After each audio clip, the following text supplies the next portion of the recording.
नमस्कार दोस्तों, welcome to आरंभ एजुकेशन एम्पावरिंग एस्पिरेंट्स। देखिए, आज की वीडियो में हम लोग आजीविका का एक जो टॉपिक था हम लोग पढ़े थे पशुधन, उसी का थोड़ा सा एक दो क्लास में और लूँगा। आज का एक क्लास और लगेगा, क्योंकि वो टॉपिक जो है पशुधन वाला टॉपिक आजीविका में सबसे ज़्यादा अगर कहीं से क्वेश्चन आया है तो पशुधन से आया है। तो बाकी सब चीज़ों को तो मैं कवर करवा दिया था, एक क्वेश्चन आज के वीडियो से भी आया हुआ है। और इस बार भी ये चारे से संबंधित पशुधन का जो चारा है, पशुधन उत्पाद, आपका आहार और उसका घटक जो है वो वाले से क्वेश्चन जो है वो आ सकता है। 2012 में सवाल आया हुआ है इससे, ठीक। तो 2000 अब जो है 2022 में भी सवाल आने का पूरा तरीके से संभावना है इसमें। तो पशु चारा वाला जो हिस्सा है, पशु उत्पाद और घटक वाला, उसको मैं आज के वीडियो में कवर करने वाला हूँ। ये टॉपिक आप देख लेना, 2012 में इससे क्वेश्चन आया हुआ है। मैं बताऊँगा कौन सा क्वेश्चन आया है अभी, और ये कोई भी बुक में आपको नहीं मिलेगा। कोई बुक में मिलेगा तो बताना मेरे को, ठीक है। तो आज का वीडियो बहुत इंपॉर्टेंट है, अच्छे से ध्यान से सुनना, ध्यान से पढ़ना। पशुधन को मैंने बहुत डिटेल में कवर करवाया, उससे ज़्यादा आपको पढ़ने की बिल्कुल ज़रूरत नहीं है। जितना भी बताया हूँ सफिशियंट है, ठीक। तो ये थोड़ा एक दो वीडियो और लगेगा। रोज़ मेरे ध्यान में रहता है कि आज जो है वो समाप्त खत्म हो जाएगा आजीविका जो है वो करके, लेकिन और भी चीज़ें मिलती जाती है। क्वेश्चन जो है वो कुछ कुछ बच गए हैं, तो वो मैं उसको अब आपके मैं कवर करवा दे रहा हूँ 1-2-3 क्लास में। 1-2 क्लास लगेगा और उसके बाद ख़त्म हो जाएगा, ठीक। आजीविका का जो पोर्शन है वो, तो मुझे उम्मीद है कि आपको ये वीडियो अच्छा लगेगा। अगर वीडियो अच्छा लगे तो वीडियो को लाइक करिए, चैनल को सब्सक्राइब करिए, ज़्यादा से ज़्यादा शेयर करिए। इसके अलावा एक चीज़ और बताना चाहता हूँ कि कमेंट सेक्शन में और भी व्हाट्सएप के थ्रू, टेलीग्राम के थ्रू स्टूडेंट्स जो है वो नोट्स के बारे में पूछ रहे थे ग्रामीण विकास का, कि ये जब हम लोग नोट्स बनाए हैं सभी क्लासेस का तो वो ज़रूरी है क्या नोट्स करके। तो उसके संबंध में मैं बताना चाहता हूँ कि जब मैंने 19 अप्रैल को स्टार्ट किया था क्लास, तब मेरे पास जो चीज़ें उपलब्ध थी, मैंने गवर्नमेंट से डॉक्यूमेंट निकलवाने की उस समय भी कोशिश की थी, और भी बहुत सारी चीज़ें जिला पंचायत से, ग्रामीण विकास विभाग से, लेकिन उस समय वो चीज़ें उपलब्ध नहीं हो पाई थी। गवर्नमेंट से चीज़ें निकलवाना इतनी आसान नहीं है, आप लोग जाके देखिएगा ऑफिसेस में कोई रिस्पांस नहीं करता है ठीक से। तो उस समय वह चीज़ें उपलब्ध नहीं थी, वो बाद में उपलब्ध कराई गई, टाइम लगा उसके लिए। तो उस समय मेरे पास जो चीज़ें थी, प्रशासनिक प्रतिवेदन, आर्थिक सर्वेक्षण और भी गवर्नमेंट के वेबसाइट, उन सब से चीज़ें जो कलेक्ट हो सकती थी, क्योंकि आपको पढ़ना भी जरूरी था। आपको थोड़ी पता था कि 2 महीने बाद वैकेंसी आएगा, 3 महीने बाद वैकेंसी आएगा। उस समय तो आपको सिलेबस कंप्लीट करने की थी ना, तो उस समय तो रोक नहीं सकते थे कि जब डॉक्यूमेंट आएगा तो पढ़ाएंगे। तो उस समय जो चीज़ें उपलब्ध थी मैंने पढ़ा दिया उस समय, और पूरी इंपॉर्टेंट चीज़ें अच्छे से आपको कवर करवा दी। लेकिन और भी उसके बाद जब मुझे डॉक्यूमेंट मिला, तब वहाँ से अपडेटेड आंकड़े जो मिले, नई योजनाएं जो मिली, उन सब चीज़ों को वहाँ पर नोट्स में ऐड करके मैं आपको प्रोवाइड करा रहा हूँ। सीधा सा बात है। तो नई चीज़ें तो उसमें मिलेंगी ही, थोड़ा सा डिटेल मिलेगा और ज़्यादा। जितना मैंने पढ़ाया है उससे और डिटेल में भी कुछ स्टूडेंट्स चाह रहे थे कि और डिटेल पढ़ना पड़ेगा, तो आपको वो भी मिलेगा। और भी चीज़ें, किस तरीके से नोट्स फॉर्म किया जाता है, हाईलाइटेड चीज़, बहुत सारी चीज़ें और ऐड की हैं। कौन सा क्वेश्चन कब आया है वो क्वेश्चन को मेंशन किया गया, वो सब मैं बता चुका हूँ आपको, वो वीडियो जाके देखिए।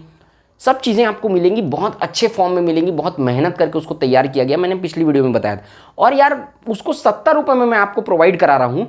आपका तो कुछ स्टूडेंट्स मुझे किए थे, मैसेज किए थे कि बताइए प्रिंट आउट निकालने का जो डिस्टेंस है, जो प्रिंट आउट निकालने की शॉप है उनके घर से 15 किलोमीटर दूर है। सोचो, प्रिंट आउट निकालने का शॉप 15 किलोमीटर दूर है घर से। तो जब बुक खरीदने के लिए जाओगे आप, कुछ जो ग्रामीण क्षेत्र में रहते हैं वो लोग बुक खरीदने के लिए जाएंगे, तो जितना मैं प्रोवाइड करा रहा हूँ उससे ज़्यादा पैसा लग जाएगा आपको। और भी जो चीज़ें हैं, शहर में भी जो दूर में रहते हैं उतना तो पेट्रोल में खर्च हो जाता है। 2.5 महीने की मेहनत है मेरी, उसको 1 रुपये पर डे के हिसाब से प्रोवाइड कर रहा हूँ आपको मैं। उसमें कोई भी दिक्कत नहीं होना चाहिए आप लोग को। एजुकेशन का लेवल जो है वो हम लोग बढ़ाने की कोशिश कर रहे हैं। जो क्वालिटी ऑफ एजुकेशन है वो बढ़ रहा है, और जो रेट है उसका प्राइस, उसको घटाने की कोशिश में हूँ एकदम। इतना कम कि आसानी से आप लोग अफोर्ड कर सको उसको। एक तो फ्री में मैं चीज़ें पढ़ाया हूँ, जो नोट्स प्रोवाइड कर रहा हूँ उसका कीमत एकदम मिनिमम है, जिसको आप लोग ऐसे ही आसानी से अफोर्ड कर सकते हो, सब स्टूडेंट्स कर सकते हैं। तो जिस दिन ये जो प्राइस है एजुकेशन का, आप देखे होंगे जियो ने क्या किया, रिवॉल्यूशन लाया। जियो ने रिवॉल्यूशन ऐसे लाया कि जब जियो लॉन्च हुआ तब बाकी टेलीकम्युनिकेशन कंपनियों ने अपना रेट डाउन कर दिया। तो एक रिवॉल्यूशन आया। एजुकेशन सेक्टर में भी उसी तरीके के रिफॉर्म की ज़रूरत है। अगर जब क्वालिटी कंटेंट आपको, अच्छे क्वालिटी के चीज़ें, अच्छे क्वालिटी के कंटेंट आपको कम दाम में मिलने चालू हो जाएंगे, तो आप देखेंगे कि आसपास एजुकेशन सेक्टर का जो प्राइस है वो कम होना चालू हो जाएगा। अभी भी कुछ बहुत सारे ऑफलाइन सेंटर्स जो हैं वो अपना प्राइस कम कर दिए हैं। क्यों? क्योंकि हम लोग फ्री में पढ़ा रहे हैं, इसलिए।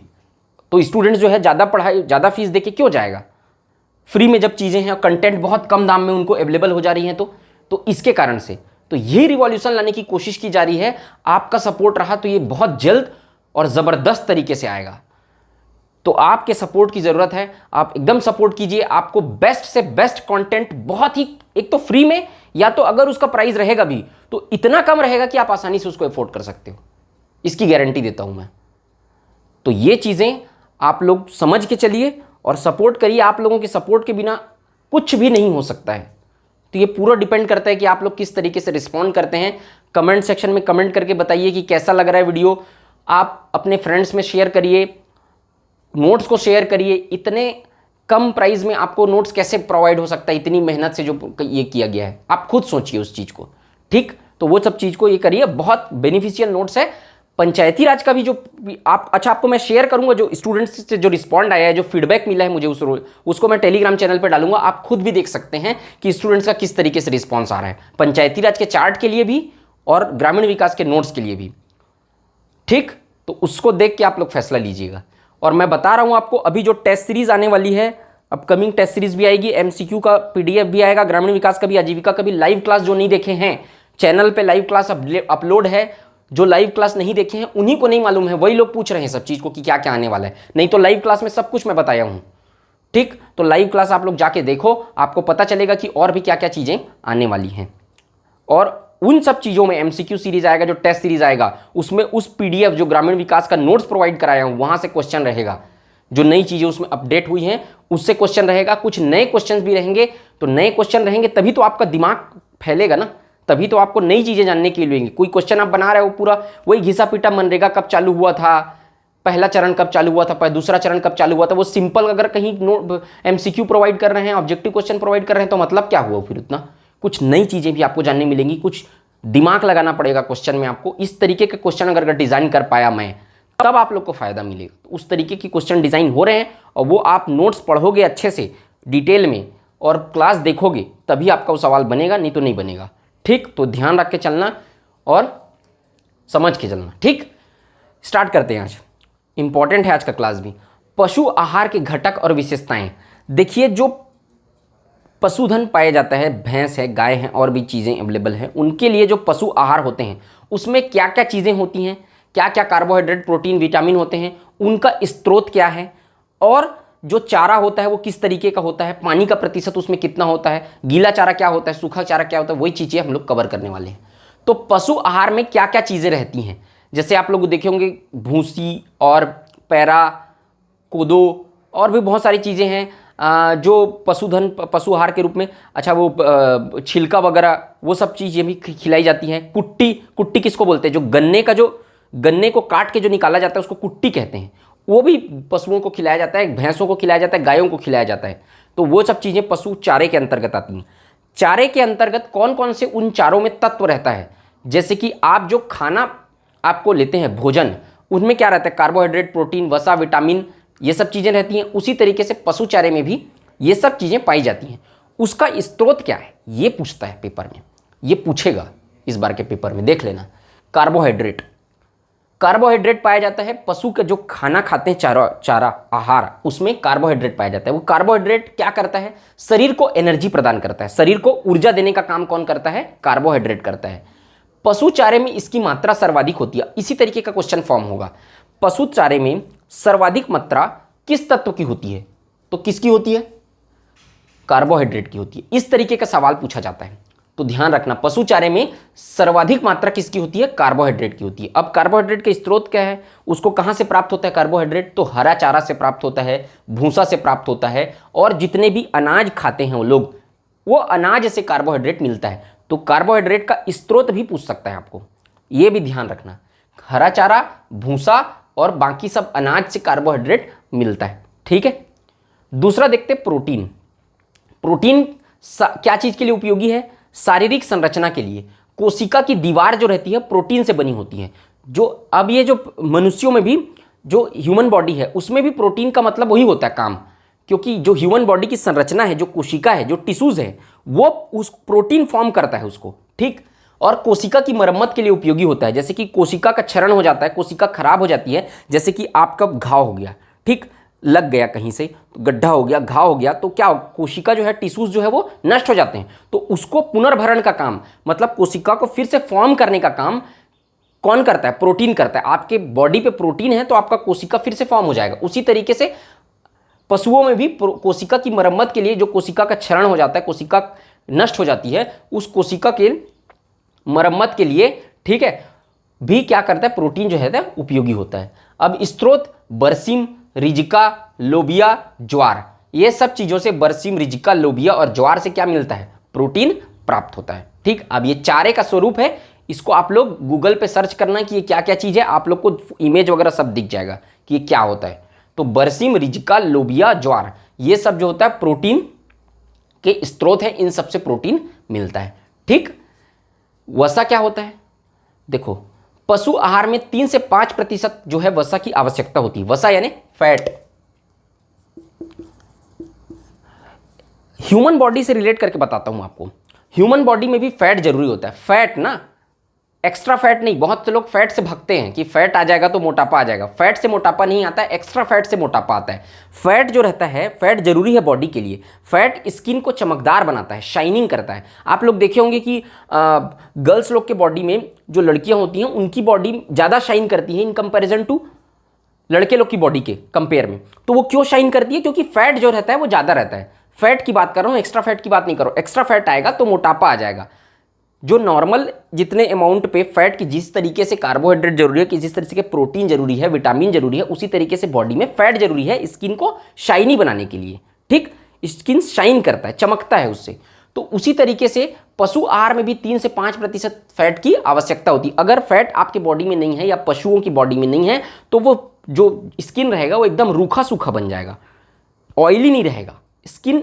आप कहिए कि चिकना नहीं रहेगा। ठीक, तो वो क्या हो जाएगा? रूखा सूखा हो जाएगा एकदम। ठीक, तो चिकने पदार्थ में क्या होता है? वसा किस में होता है? चिकने पदार्थों में होता है, जैसे कि घी और तेल। ठीक, ये सबसे क्या मिलता है? वसा मिलता है, फैट मिलता है। स्रोत क्या है? बिनौला, तिलहन, सोयाबीन, ये सब फैट के स्रोत हैं जिनसे पशुओं को क्या मिलता है? फैट मिलता है। ठीक, तो बिनौला, तिलहन और सोयाबीन, ये सबसे फैट प्राप्त होता है। ये जरूरी है, एक्स्ट्रा फैट आवश्यक नहीं है। आप जो मोटापा आता है वो एक्स्ट्रा फैट गेन करने से आता है। जितने फैट का रिक्वायरमेंट है आपके बॉडी में, उससे ज़्यादा अगर आप फैट लेते हैं इनके माध्यम से, घी, तेल और भी चीज़ों के माध्यम से, तो वो आपका फैट, एक्स्ट्रा फैट का कारण बनेगा, फिर मोटे होंगे। लेकिन फैट जरूरी है ना, फैट कम करना, फैट जरूरी रहता है। अब विटामिन शरीर की क्रियाशीलता के लिए, एक्टिव के लिए, शरीर आपका एक्टिव, पशुओं का, ह्यूमन बॉडी में भी लगभग यही काम करता है। तो शरीर जो रहता है, अब आप पहले पशुओं के हिसाब से देखते हैं, तो ये बॉडी रहता है जो पशुओं का, उसको एक्टिव करता है, उसको एक तरीके से फुर्तीला बनाता है, चुस्त रहते हैं, चुस्त और फुर्त, चुस्तील और फुर्ती आती है। ठीक, तो वो शरीर की क्रियाशीलता के लिए, एक्टिव रहने के लिए क्या जरूरी है? विटामिन जरूरी है। ठीक, एक तरीके से एनर्जी प्रोवाइड करता है। स्रोत क्या है? हरा चारा। अभी हरा चारा के बारे में मैं बताऊंगा आपको। हरा चारा जो है वो विटामिन का स्रोत है। विटामिन बी, हरा चारा में घास वगैरह आ जाता है। ठीक, विटामिन बी क्या करता है? ये विटामिन क्या क्या जरूरत है? विटामिन बी, पेट में उपस्थित सूक्ष्म जीवाणुओं से क्या मिल जाता है? इनको विटामिन बी मिलता है। पशुओं को ध्यान रखना, विटामिन बी कहाँ से प्राप्त होता है या विटामिन बी का स्रोत पशुओं में क्या है? तो ऐसा पूछा तो ध्यान रखना, पेट में उपस्थित सूक्ष्म जीवाणु जो है वो विटामिन बी प्रोवाइड कर देते हैं, और विटामिन ए, डी, ई के पशु चारे और दाने के द्वारा प्राप्त होता है पशुओं को। पशु का चारा और दाना, चारा और दाने में अंतर है, मैं बताऊंगा आपको अभी। तो पशु का चारा और दाना जो होता है उससे क्या मिलता है? विटामिन ए, डी, ई के मिलता है, और विटामिन बी जो होता है पेट में उपस्थित सूक्ष्म जीवाणुओं से प्राप्त होता है। क्लियर हो गया? विटामिन ए की कमी से भैंसों में गर्भपात हो जाता है। ठीक, अंधापन आ जाता है, चमड़ी की सूखापन आ जाता है, भूख की कमी हो जाती है, और गर्भ का न ठहरना, गर्भ ठहरता नहीं है। ठीक, और गर्भपात हो जाता है। ठीक, और ये सब चीज़ें जो होती है वो विटामिन ए की कमी से आती है, इसको भी ध्यान रखना। और खनिज लवण जो होते हैं, खनिज लवण से क्या क्या मिलता है? दांतों की संरचना जो है वो खनिज लवण से, खनिज लवण मिनरल्स जो मिलेंगे पशुओं को, वो दांतों की संरचना, खनिज से दांतों की संरचना होती है। दांत बनता है खनिज से, है ना। दूध जैसे कैल्शियम वगैरह है उससे। दूध जो होता है, दूध उत्पादन में खनिज जो है वो दूध उत्पादन में वृद्धि करता है। कैल्शियम, फास्फोरस, पोटेशियम, ये जो सब चीज़ें जो है वो दूध उत्पादन में वृद्धि करता है, खनिज लवण, ये भी याद रखना।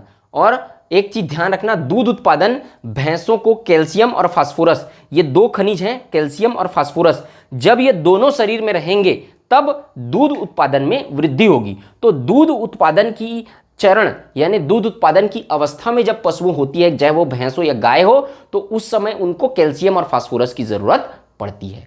तो ये बहुत इंपॉर्टेंट है, इसको अच्छे से याद रखना कि दूध उत्पादन के लिए, पशुओं में दूध उत्पादन में वृद्धि के लिए किन खनिजों की आवश्यकता होती है, तो कैल्शियम और फास्फोरस की आवश्यकता होती है।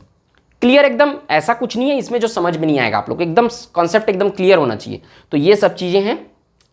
अब जो इंपॉर्टेंट जो आया था, ये तो है ही इंपॉर्टेंट, अब जो आया था पेपर में वो देखना। पशु खाद्य सामग्री, जो खाने की सामग्री है पशु को दो भाग में बांटा गया है, एक चारा और एक दाना। मैं बताया था यहां पर चारा और दाना। तो चारा क्या होता है? चारा वो होता है जिसमें रेशे युक्त दो चीजें होती है, देखो, रेशे युक्त तत्व और पाचन युक्त तत्व, है ना, पचनीय तत्व जो पाचन में सहायक होते हैं, जो आसानी से पच जाते हैं, और रेशा जो है वो आसानी से नहीं पचता है। तो रेशे युक्त तत्व जिसमें 18% से ज्यादा है वो आएगा चारा के अंतर्गत। जिसमें जो भी खाद्य सामग्री पशुओं के लिए जिसमें रेशा युक्त तत्व 18% से ज्यादा है और जिसमें पचनीय तत्व 60% से कम है, वो आएगा चारा। मतलब चारा जो होता है वो पचाने में अधिक मुश्किल होता है, अधिक समय लगता है, थोड़ा मुश्किल होता है चारा को पचाने में। तो वो क्या होगा? रेशे युक्त तत्व 18% से ज्यादा होगा लेकिन पचनी तत्व 60% से कम होगा, तो वो आएगा चारा के अंतर्गत। और उसी तरीके से दाना में क्या आएगा? जब रेशा युक्त तत्व 18% से कम है, इसका जस्ट अपोजिट, 18% से ज्यादा है, यहां पर 18% से कम है, और पचनी तत्व 60% से ज्यादा है, अगर पाचन युक्त तत्व, दाना आसानी से पच जाता है। सीधा कंसेप्ट है, चारा आसानी से नहीं पचता है, दाना आसानी से पच जाता है। पचनी तत्व इसमें ज्यादा प्रतिशत रहता है, 60% से ज्यादा, और रेशे युक्त तत्व 18% से कम रहता है। तो ये आता है दाना के अंतर्गत। इंपॉर्टेंट है, पूछ सकता है इसको। अब देखो, ये चारा जो है मैं बताया हूं, चारा दो तरीके का होता है, एक सूखा चारा और एक हरा चारा। सूखा चारा क्या होता है?